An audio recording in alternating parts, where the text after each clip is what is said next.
নিরুত্তর কেন? বলো, কক্ষে কে আছে? এক্ষুনি মহারাজকে খবর দিতে হবে। এটা কি হচ্ছে? শুধু শুধু ওনাদের কেন বিব্রত করবেন?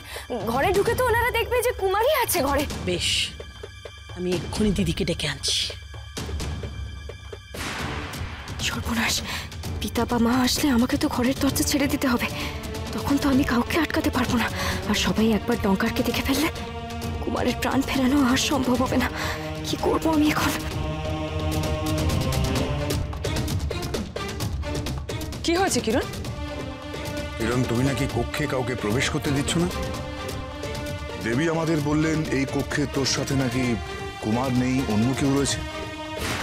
শুধু তাই নয় মহারাজ বিজয়, কিরণমালা সেই ব্যক্তির সাথে বিবাহের পরিকল্পনা করছিল। সর্বনাশ, এখনো তো ভোরের আলো ফোটেনি।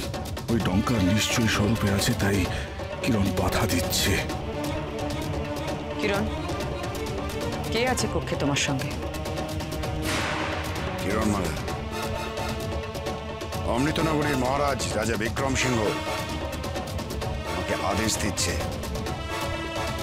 দরজা থেকে সরে দাঁড়াও, আমাদের কক্ষে প্রবেশ করতে দাও। দরজা থেকে সরে দাঁড়াও কিরণমালা।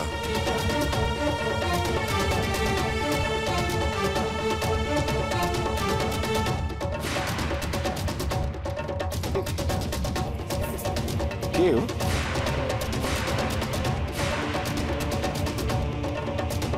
কুমারের বেশে কে দাঁড়িয়ে আছে ওখানে? ও তো আমাদের কুমারী মহামন্ত্রী। না মহারানী, না না, কুমারের পোশাক পরে অন্য কেউ আমার মনে হচ্ছে।